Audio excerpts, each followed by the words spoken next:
हमारे YouTube channel में आप सभी बच्चों का फिर से स्वागत है। आज मैं आप लोगों को आँखी गीत पुस्तक की एक अत्यंत ही रोमांटिक एवं रोचक कविता आने की बाहरें रोद कविता को बतलाने जा रहा हूँ। यदि मेरे चैनल को सब्सक्राइब नहीं किए हैं तो सब्सक्राइब अवश्य करें और लाइक करें, एक दूसरे से शेयर भी करें। तो चलिए हम लोग देखते हैं। ये अत्यंत ही रोचक एवं रोमांटिक कविता है। कविता का नाम है बाहरें रोद। बाहरें रोद, बाहरें मीन्स आप लोग सबको जानते हैं। बाहरें मीन्स तो होता है बाहर, बाहरें मीन्स बाहर, और रोद मीन्स धूप। रोद मीन्स क्या होता है? धूप। तो इसका शाब्दिक, बाहरें रोद का शाब्दिक अर्थ क्या होगा? बाहर में धूप। इस कविता का शीर्षक है बाहर में धूप। कह रहा है कविता, देखिए क्या कह रहा है कवि, इसको हम लोग समझने का प्रयास करते हैं, क्योंकि कवि बहुत ही भावुक और भीतरी तक सोचने वाले कवि हैं। ये अपने पंक्तियों के द्वारा कवियों अपने क्या बोलते हैं, कविता के द्वारा क्या कहना चाहता है, इसको समझना थोड़ा कठिन होता है, क्योंकि बहुत चीज़ को ही एक ही बात में कह देते हैं। देखिए कह रहा है बाहरें रोद भीतरें रोद, बाहरें रोद भीतरें रोद, रोद रोद सुधे रोद, रोदे झरे गे धनी लरे लरे मोद। आज ई निरन मासे घासे नाय शिशिर हासे, हंसे हंसे गे धनी गाले लगल लोथ। देखिए कितना अच्छा कविता है। एक छोटी सी कविता है लेकिन इसमें बहुत गुड चीज़ भरा हुआ है। इसमें हम लोग समझने का प्रयास करते हैं। कह रहा है कभी बाहरें रोद भीतरे रोद, बाहर में भी धूप रोद है यानी धूप है, और भीतर में ही धूप है। कवि के कहने का मतलब हुआ कि घर के बाहर और भीतर में चारों तरफ रोद ही रोद है। रोदे रोदे सुधे रोद, मतलब चारों तरफ जिधर देखिए उधर ही रोद है, धूप ही धूप है। कहने का मतलब हुआ गर्मी का मौसम है। गर्मी के मौसम में क्या होता है? गर्मी अपनी प्रचंडता चारों तरफ बिखेर देती है, तो वही वाला गर्मी का मौसम है। कवि कह रहा है कि घर के भीतर भी रोद है और घर के बाहर भी रोद है, मतलब घर और भीतर दोनों तरफ रोद ही रोद है। जिधर जाते हैं उधर रोद ही रोद है। कहने का तात्पर्य हुआ कि गर्मी का मौसम है, गर्मी अपनी प्रचंडता उस चारों तरफ बिखरे हुई है। रोदे रोदे रोदे झरे गे धनी लरे लरे रोद, कर रोद में झरता है। यहाँ कवि के कहने का मतलब है, देखिए यहाँ कवि यहाँ धूप के द्वारा हम लोगों को बता रहा है, यह एक्चुअल में एक दंपति, एक नवविवाहित दंपति, नवविवाहित मैंने जिसका नया नया शादी हुआ है, वैसे वर और वधू की जिक्र यहाँ कवि किया है। यहाँ दोनों के भीतर के भाव जो उत्पन्न हो रहा है वर और वधू में, उसी बात को कवि समझाने का प्रयास कर रहा है। बोलता है उसके भीतर में भी, मैंने प्रचंड धूप में भी चारों तरफ धूप ही धूप है, लेकिन दो नवविवाहिता जो है वर और वधू, उसके भीतर में जो प्यार की आग धधक रही है, उसी को कभी बतलाने की चेष्टा कर रहा है। उसके मन में जो उमंग है एक दूसरे से मिलने का, कवि को इसी बात को कवि ये अपने कविता के द्वारा प्रकट करवाना चाह रहा है। कह रहा है रोदे रोदे सुधे रोदे, मैंने चारों तरफ रोद ही रोद है, प्रचंडता पर रोद खिली हुई है। आदमी घर से बाहर नहीं निकलना चाह रहा है, आदमी में को कहीं पर थिर नहीं मिल रहा है, फिर भी विवाहिता है, उसके मन में जो है प्यार का उमंग जग रहा है। वही वाला कवि कह रहा है। रोदे झरे गे धनी लरे लरे मोद, कह रहा है इस धूप में भी क्या कर रहा है? प्रेम की नशा जो है, उसका मादकता, उसका शरीर, उसके गालों की मादकता जो है, प्रेम उसके दिल में जो हुआ है झलक रहा है, टपक रहा है। इस गर्मी में भी, गर्मी में लोग व्याकुल रहता है, फिर भी नवविवाहिता के दिल में प्यार की मादकता की बूंदें टपक रही है। वही वाला कर रहा है। रोदे झरे गे धनी लरे लरे मोद, मैंने इस धूप में भी उसके प्यार की लालसा जो है, मादकता, वह टपक रही है। आज ये निरन मास है, घासे नाय शिशिर मास है। निरन मास किसको बोलते हैं? गर्मी के दिन।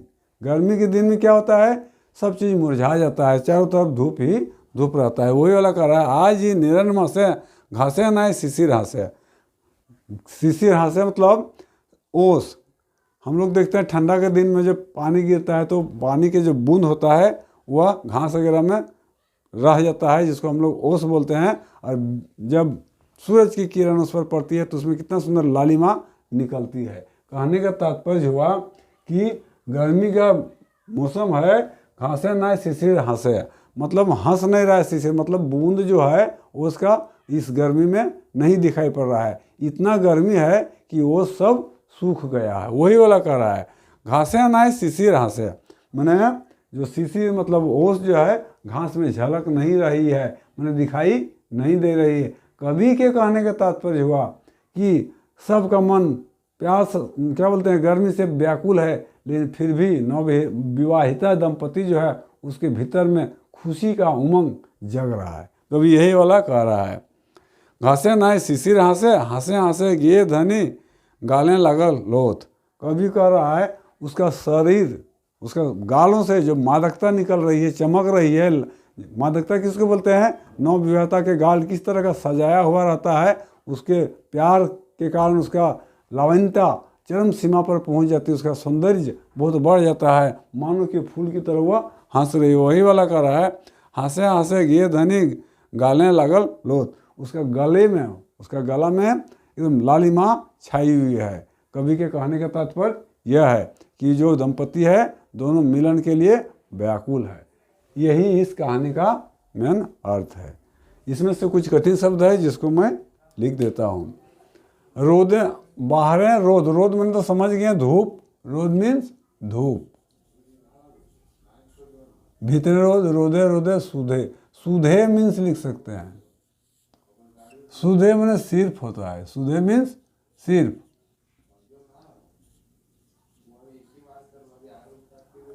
झरे मैंने गिरना, झरे मतलब गिरना, टपकना, टपकना, टपकना गिरना भी कह सकते हैं, झरना, ठीक है ना।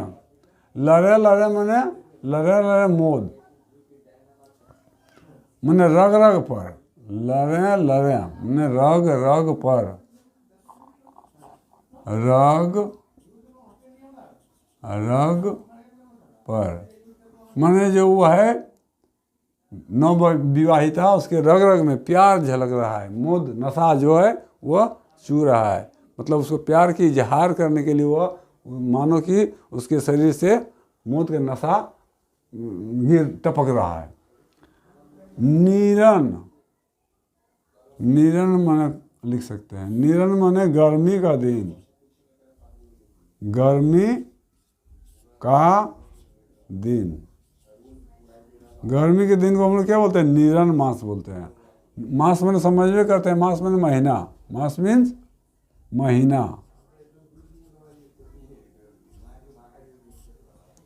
घासे नाय शिशिर, शिशिर मैंने लिख सकते हैं ओस की बूंद, शिशिर मीन्स ओस की बूंदें, क्योंकि गर्मी के दिन में ओस की बूंदें नहीं दिखाई पड़ते, पूरा तुरंत वो सूख जाती है।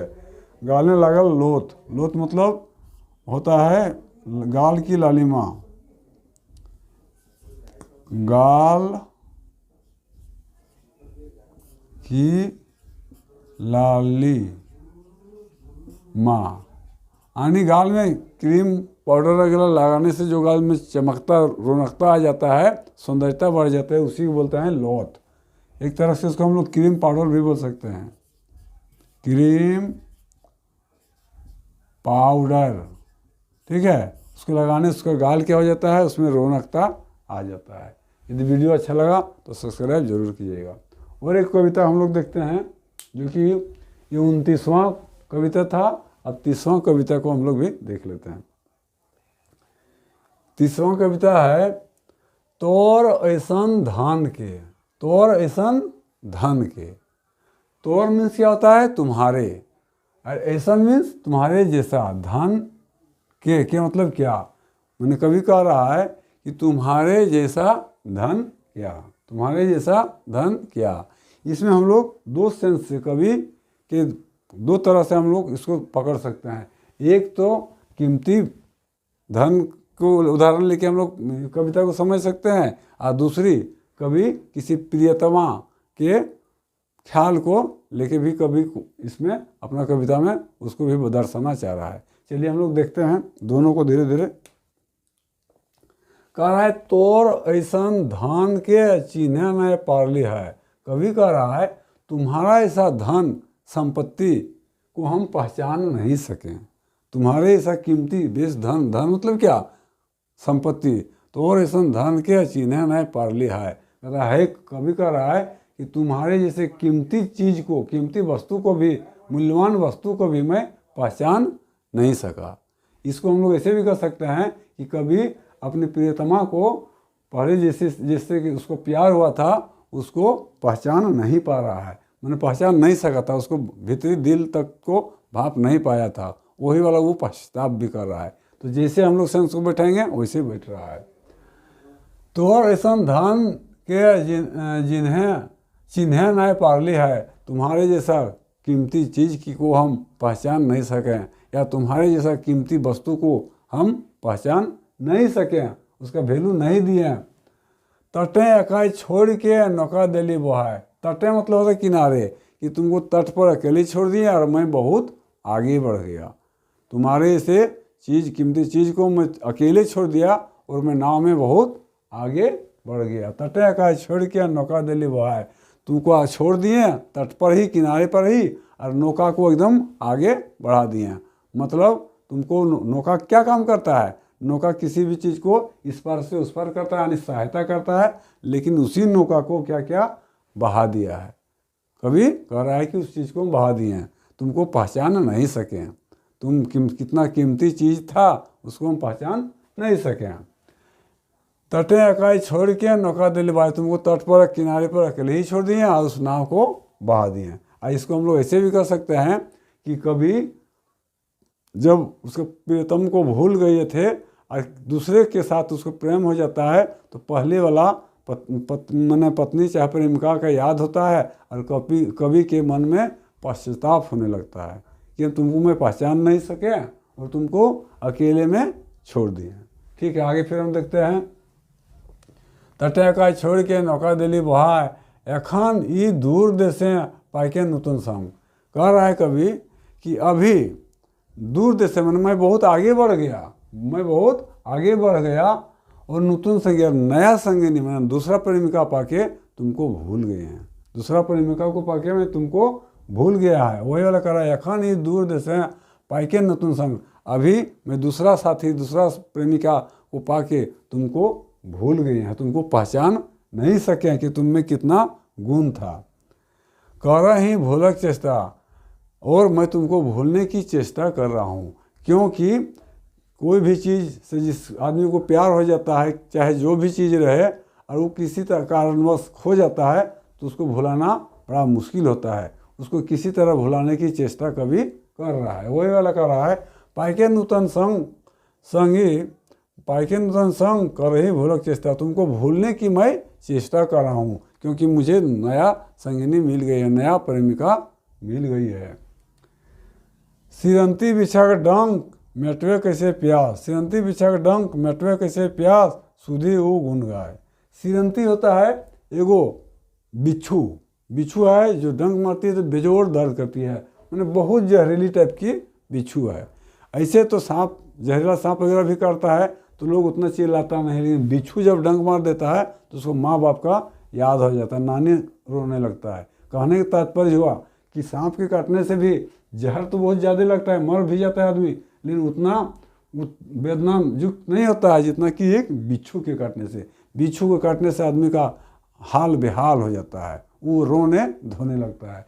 तो कवि के मन में भी क्या हो रहा है, उसका जो पहले प्रेमिका से बिछुड़ गया है, उसका जो पीड़ा हो रहा है कवि को वो बर्दाश्त नहीं हो रहा है, वो बिच्छू, सिरंती बिच्छू के डंक मारने के जैसा महसूस कवि कर रहा है। ठीक है, मेटवे कैसे प्यास सुधी वो गुण पाए, तुम्हारे प्यार को मैं भूल नहीं सकता हूँ, कैसे मिटाऊँ, यह कवि सोच के कवि को बहुत तरह का तकलीफ हो रहा है।